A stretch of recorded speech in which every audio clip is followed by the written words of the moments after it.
Hello, I'd like to start off this presentation by saying that I'm mildly under the influence of many vodkas and some Disaronno as well. I thought it was amaretto, but after reading the bottle, it turns out I'm wrong.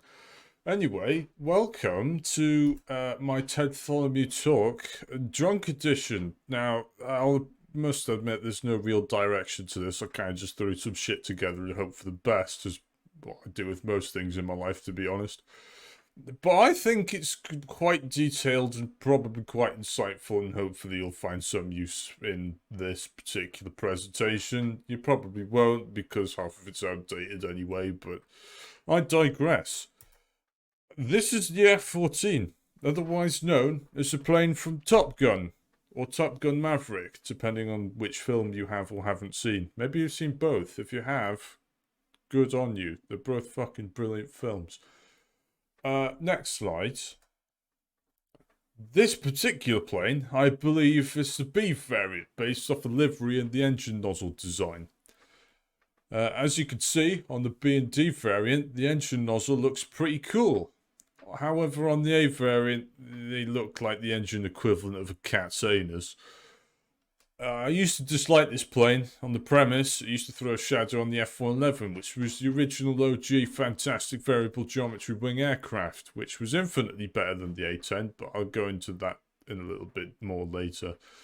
But this plane was also fantastic as it turns out, and I underappreciated it for a long chunk of my life. But why did I dislike it? This is the F-111 Aardvark, not the most striking nickname for an aircraft, but it is the original mass-produced variable geometry wing aircraft. It came before the F-14, and yet it lived in its shadow, despite it being on par with it in the ground attack role. Think of it as a bomber version of the F-14, despite the fighter or the F designation. Realistically, this thing should either be the B-111 or the FA-111, but fucking Air Force is weird, man, so I'll just roll with it for now. But this plane is in fact infinitely better than the A-10, which is this plane here. The A-10 is obviously known as a plane with a big gun strapped to the front of it, which goes... You can actually see it on this picture here. If you just kind of like use the control and spam that, you can see it. Big phallic looking thing sticking out front there. Literally got a dick for a face. Moving swiftly on. Apparently this gun destroys armored vehicles, but realistically, the only way that this aircraft could actually destroy the tank with its gun is A, if the rounds hit in the first place, and B, if the tank was made out of Swiss cheese. So in reality, it's a bit shit by comparison to the F-111, and has a well-earned reputation of friendly fire in incidences because of how shit its situational awareness is too. You can actually find cockpit recordings of this plane conducting friendly fire on British troops. Don't search it up, it'll probably make you feel physically sick, like the pilot after he found out in the recording. I'm sorry, this is really took a really dark turn, but I feel like that bit of information is important to highlight just how shit the A-10 is. So long story short, this plane's reputation is undeserved, and only has the reputation it does because of the propaganda spiel from the likes of I keep saying Perry Spray and his gang of quote-unquote reformers, who have about as much aircraft knowledge as this can of monster sitting on my desk. So yeah, most of the A-10's magnificentness comes about from this group here. But yeah, there's a reason that Ukraine doesn't want them, and I don't blame them because it's a shit plane. At least the older versions were. I think the newer ones actually have updated situational awareness capability, but I digress. That's a story for a different day. But if you want a tank buster, the F-111 is the plane for you. And it's the one that you should go to. During Desert Storm, for example, this plane racked up approximately 1,600 armoured vehicle kills, almost double the kills of the A-10, which racked up approximately 900 armoured vehicle kills. In fact, the A-10's reputation is so bad that Wikipedia doesn't actually state how many vehicle kills it got during the Gulf War, despite this knowledge being in the public domain for some time. Presumably under the premise that the F-111 and the F-16 were infinitely more efficient at dispatching things than the A-10, essentially meaning that a purpose-built aircraft performed worse than aircraft that weren't. Oops. The F-111, by contrast, is an absolute beast. It's a deadly weapon in every sense of the word and can carry a massive 14,300 kilogram payload. It carried a very varied payload as well that included nuclear ordnances, and it was able to deliver said payload in missions that otherwise wouldn't be able to be done with other aircraft, such as the B-1 Lancer and the B-52 Stratofortress, otherwise known as the Buff, or the Big Ugly Fat Fucker, is what the acronym actually stands for. Fun fact, so when you hear documentaries about the B-52, and they say Buff is the nickname for it, that's why it's called the Buff.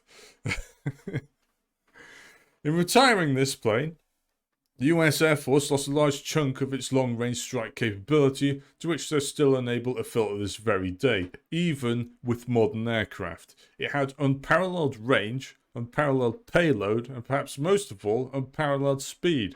This thing was one of the fastest air-breathing aircraft in the world. Next slide, please. This particular version is the F-111F. You can tell because of the grey camouflage and because of the little kangaroo on the side. Here's an example I made earlier, or rather just now, using the special control button on my keyboard. So what makes this thing have the nickname of the Aardvark then? Why has it got such a strange nickname? Well, I don't know whether you've noticed, but it's because it has a giant nose. And for a reason, well, actually there's a couple of reasons. The more minor of the two, in my opinion, actually proves itself to be a little bit better than the F-14 in its design. You notice that in the F-14 design, it approaches it with what they call a tandem seating arrangement, where the pilot sits in front of the Rio. In the F-111, they sit side by side.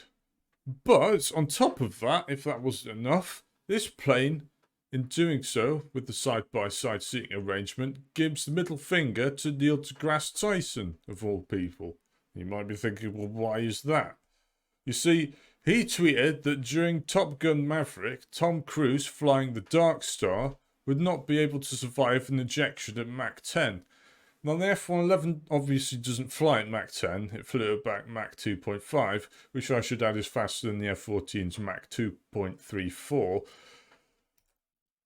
But while on the F-14, only the seats ejected, hopefully with pilots still attached, the F-111 was able to go a step further and ejects the entire fucking cockpit. It's basically a little space capsule that has all sorts of survival equipment built into it, such as flotation devices in case it lands in the sea. This thing was able to survive ejections at Mach 2.5 back in 1964. That's like fucking, I don't know, 50, 60 years ago, something daft like that. And yet Monsieur Tyson thinks that modern day materials and tech can't survive an ejection at Mach 10. Now granted, I'm not going to pretend it's an easy achievement that could be replicated in your back garden for a science fair project, but I wouldn't exactly say it's impossible for a system similar to the F-111's cockpit. So, there's a unique reputation for the F-111, giving the good old fuck you to Neil deGrasse Tyson, who thinks he knows everything, but in reality, he's just like the rest of us and knows fuck all. No shade on Neil deGrasse Tyson, he knows a lot more than I do. I just really like planes. Now, the main reason for the F-111's nickname was because of its huge fucking radar. Not to say that the F-14's radar isn't huge. It has the Orc-9, which is basically immensely OP for anyone who's played DCS. Basically, enemy plane could fart and the Orc-9 would spike you with a fucking phoenix, causing you to decide which hillside you wanted to splat yourself on. which, you know, for the F-14 pilot, like myself in DCS, is great fun. Not so much for the AI on the receiving end. But the F-111 uses something called a terrain following radar, which has the unique ability of being able to kill planes without firing a single weapon. I'll get into that a little bit later. But the F-111 is able to fly as low as 200 foot above the ground at almost the speed of sound, and in basically any weather condition you can throw at it. Dense fog? It'll do it. Nighttime? Piece of cake. Over steep mountains and valleys? Fucking easy peasy. You name it, throw it at the F-111 and we'll get you out the other side using its terrain following radar with absolutely no issues. It's mad. Brilliant plane, brilliant bit of engineering. Now moving on to what I alluded to before, with it being able to destroy planes without any weapons. Next slide please. The F-111 has a derivative, an electronic warfare version known as the EF-111, which you can identify based on the weird blob at the top of the tail and the little pod thingy under the fuselage. Another fun fact, the nickname for the EF-111 is the Sparkvark. Basically, it was a jammer aircraft that would, jam or clog up enemy radar with a bunch of noise, preventing them from being able to detect anything that was following in the wake of the EF-111, like F-15s or F-16s. During one of the EF-111's missions, piloted by Captain James Denton and Captain Brett Brandon, the F-111 was going about its duty of jamming enemy radars for a bunch of F-15s following a few miles behind when it caught the attention of an enemy Mirage F-1. The F-1 engaged in an intercept to attempt to take down the EF-111. On the face of it, the EF-111 was hopeless. It had no weapons, no guns, it was unarmed, no missiles, and like I say, no guns, no bullets, no nothing. The F-15s were too far behind to help intercept. It might as well have been a sitting duck, at least to the average person. Knowing the strengths of the aircraft, however, the pilot did the only thing that he could. In the true nature of the aardvark, they went full throttle, putted the nose down and engaged the terrain following radar, flying the aircraft mere hundreds of foot above the ground at almost supersonic speeds. The Mirage pilot proceeded to do the same, flying low and fast. This was a battle of weapons over tech. The Mirage was gaining, exploiting its superior acceleration, but his ego was too big. His aircraft didn't have the radar advantage. It didn't have the terrain following capability, and thus the F-1 planted itself firmly into the nearest hillside. And thus the EF-111 was credited with the first air-to-air kill of the Gulf War, without firing a single bullet. No guns, no missiles, just raw 1980s tech. To say that's an impressive achievement is an understatement. Moving back to the F-14, I'd like to talk about its missile. AIM-54 Phoenix, a missile that was specifically designed to be carried and used by the F-14. It was a very unique missile, even by modern day standards. The Phoenix had a very long range. For comparison, the AIM-120C AMRAAM has a range of approximately 50 miles. Granted, the AIM-120D is probably much larger range, but unfortunately I'm not privy to such classified information. By contrast, under idealistic circumstances, the Phoenix could hit a target at 100 miles. Now, admittedly, like I say, this was under idealistic circumstances against a target with a radar cross-section comparable to your house, like an AWACS aircraft. So while optimistic, even that was considered a huge advantage. Even against smaller targets like the Su-27, MiG-29 or the MiG-31, it was considered a formidable weapon. Like I say, by contrast, the AMRAAM had quite a short range. Not to say the AMRAAM was bad, it wasn't, and we'll get into why a little bit later, but the Phoenix was particularly good at those long-range targets. Now, as alluded to previously, the Phoenix had some downsides, although one of them could be considered an upside depending on how you look at it. The first one is, this is obviously one chonky boy. Here it is next to the previously mentioned AMRAAMs. Large size meant that in order to reap the rewards of long ranges, it had to be fired in thin air or high altitudes in order for it to get up to speed and nibble on that long range capability. Now, once it got up to speed, it was one beastie boy. The chances of you outrunning this missile at altitude were comparatively slim to non-existent under the premise it could travel above 3,000 miles per hour. It was definitely a potent weapon during its prime. Now, with it being an old missile, it probably goes without saying it incorporated old technology. As a consequence, it was typically considered a Fox 1 missile when fired at long ranges, in the sense it needed to be tethered via data link connection to the F-14 until it was approximately 10 miles away from the target. Within 10 miles of the target, the missile could be considered a Fox 3, in the sense it would break its tether and go what they call pitbull by activating its own onboard radar. But unlike the AMRAAM, at long ranges this was not a Fox 3 missile. Sometimes known as a fire and forget system, in the sense you can just fire the missile and let it do its own thing, leaving you to fuck off back home, eat ice cream, or enjoy the reaction of the pilot on the receiving end of the missile. The Phoenix missile was also not able to re-engage a target, like for example a Meteor missile. If it lost its target lock, meaning if you evaded the missile, you didn't have to worry about it coming back for revenge. That said, fighter aircraft have a system referred to as RWR, or Radar Warning Receiver, which will detect a radar tracking you and a radar targeting you, each giving its own warning tone. However, with the Phoenix requiring a data link to the F-14, it threw this system into a bit of a guessing game because the F-14 could fire the Phoenix in track while scan mode, meaning the enemy aircraft wouldn't know the missile had been fired until it went pitbull, at which point the enemy pilot would have exactly 10 miles of closing range in order to evade the missile, potentially travelling at over 3,000 miles per hour. Either that, or 10 miles of closing range to find the ejection handle, or to pick which field he wanted to crash into. Sorry, that's the RWR system. I forgot to press enter. That's my fault. My throat's getting dry. It needs more alcohol. Moving swiftly on. So what became of the AIM-54? Well, it was retired, but not without a fight. This is the AIM-152. The version depicted, I believe, was jointly made by Hughes and Raytheon, with a solid rocket propellant version proposed by General Dynamics and Westinghouse. I've never heard of the latter company before. This is literally the first time I've heard about it. But this particular one, by, who was it again? Hughes and Raytheon, is very interesting.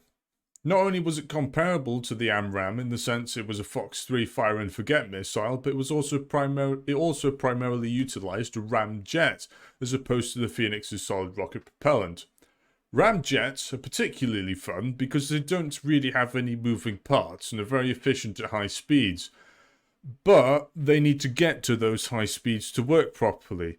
So it was used in conjunction with the solid rocket propellant booster in order to get to those speeds, whereby the ramjet would take over and fly the missile to the target.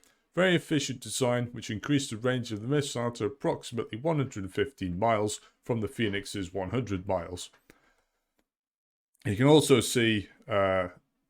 tell it uses a ramjet by the intake positioned underneath it, with the little, convenient red arrow that I placed earlier.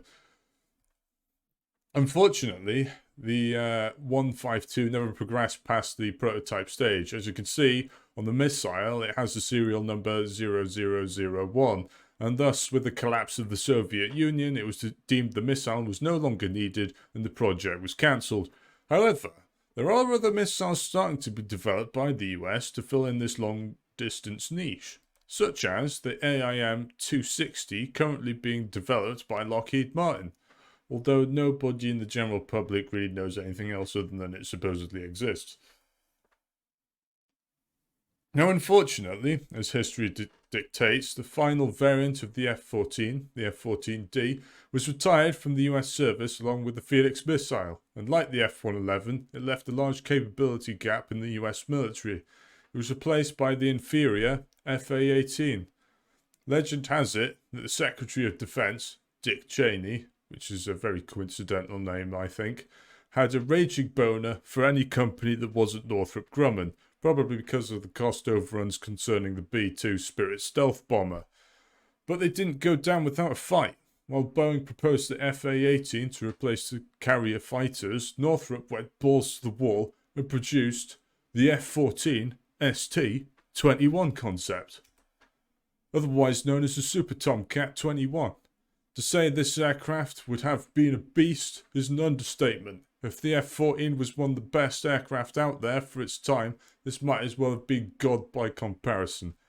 It would have improved engines, giving it more speed and power, a lighter airframe, giving it longer range and better payload, leading-edge extensions to improve agility at high angles of attack, a new radar, better than the Org-9, which would mean that this thing could probably, you could, I don't know, breathe and it would find you. Coupled with its new fancy sensor suite and avionics, for all intents and purposes, this would have been the pinnacle of 4th generation fighter technology. But alas, it was not to be. And instead, we got a comparatively underwhelming F-A-18 instead. And thus the F-14 was no more. Unless you count the ones in Iran somehow still flying. Anyway, that's it from me. Goodbye, and thank you for coming to my Tedtholomew Talk. Back to drinking.